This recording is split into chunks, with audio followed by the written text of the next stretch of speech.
Hello, everybody. I'm a practicing therapist and a doctoral student of psychology. Some of you guys were talking about long distance and making more videos that reflect long distance perspectives. And so that's what I'm doing today. I will do it a little bit more throughout or through my videos. I'll at least put like 1 or 2 points that are a little bit more significant to long distance because I hadn't considered that some of my videos, a good majority of them, are more particular, obviously for long-term relationships, you guys know that, but even more particular to folks who are who live together or they live close to each other.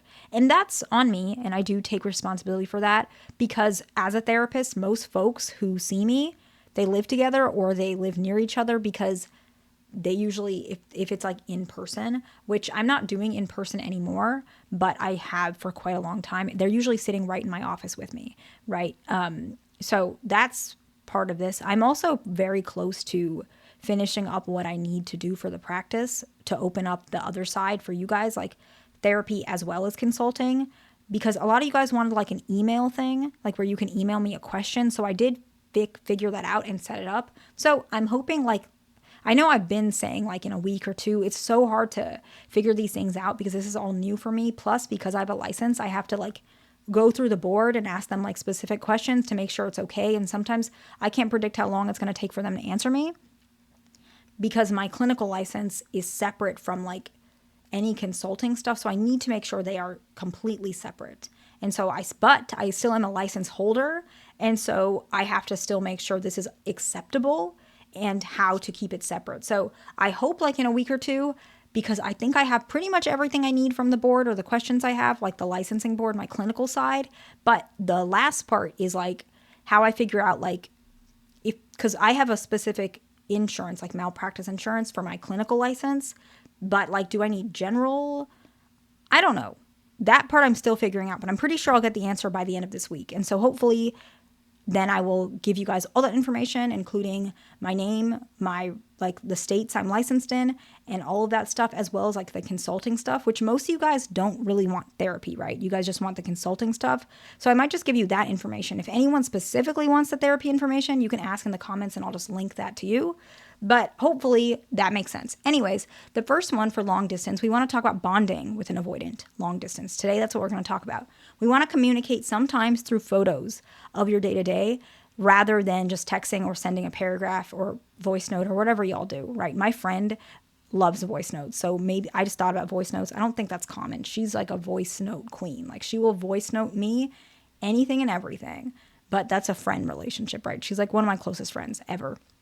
But avoidants, they typically communicate through photos. So if you communicate through photos, it can help. Like let's say you go to the gym, take a picture of yourself, or you got a new, table in your laundry room. I don't know what I'm thinking. You take a picture of that wherever you got something, right? Something of that sort can really help. The next one is you want to balance between lighthearted and more deeper conversations. When you're in person, lighthearted comes naturally or like more logistic stuff because you guys see each other. Like if you live together, sometimes lighthearted things just happen. Or if you see each other often, lighthearted things come pretty regularly. But if you don't and it's long distance, you kind of have to push yourself to make it more lighthearted because the distance weighs on both of you guys. And so you're going to end up missing each other, have more deeper conversations, have more likelihood to pick fights. And so being lighthearted is something that you need to put effort in, which is just, it is what it is. Examples of lightheartedness is maybe like taking a funny picture of yourself, being more flirtatious, being more playful, and saying things in a more lighthearted fashion. So you can say, I miss you, but saying I miss you doesn't have to be like, I miss you and I wish you were here. You could say, I miss you, can't wait to see you and your funny shoes. I don't even know what you guys do or talk about. Like, I have no idea, to be honest. But whatever it is, maybe they wear unique shoes. And so you're saying you miss them and it's like a playful teasing type of way, okay? The next one is build hobbies outside of the relationship so that you can talk about them in more detail when you and your partner hang out. This one's actually important even if you're not long distance, but even more so if you are long distance.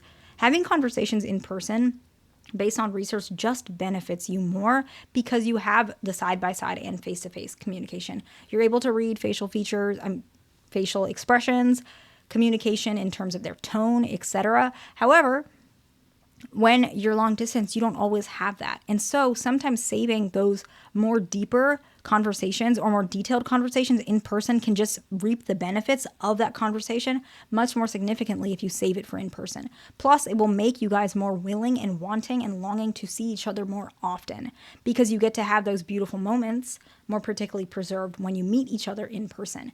The next one is that you want to do things that help y'all connect other than texting and phone calls. So an example could be like playing games together online, doing something like that. I have some folks who, before they got married, they were long distance. And what they did was they had like a movie night where they would like, sometimes they would do it by phone, but mainly they were just watching the same movie together.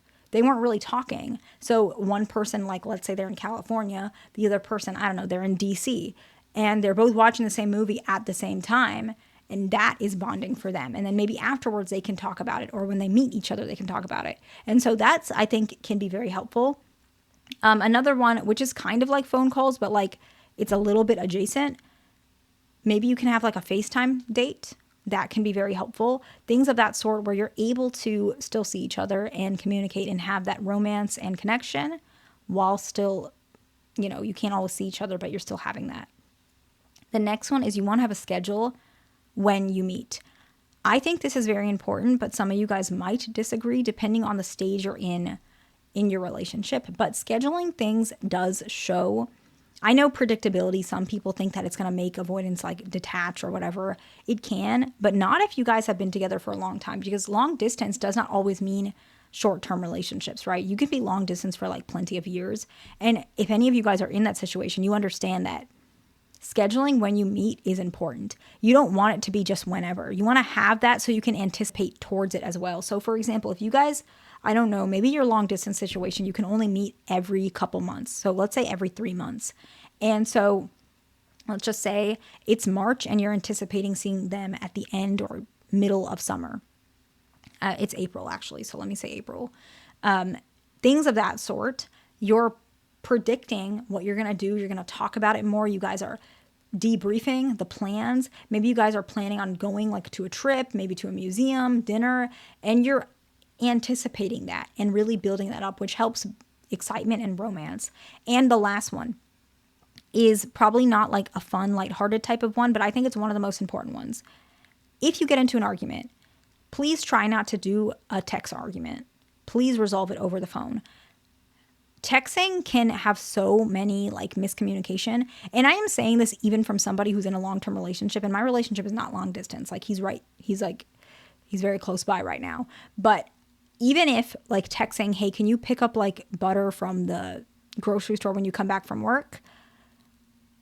Like maybe it's like he might forget. Well, he's not the type of person to forget, but maybe my tone, because he's like a tone person. So I might have said it like very blunt. He might think I'm in a type of mood, right? And I'm not. But if I called him and told him that, he will see I'm not in like a bad mood. That's an example. That one's probably not a good example because it's not an argument.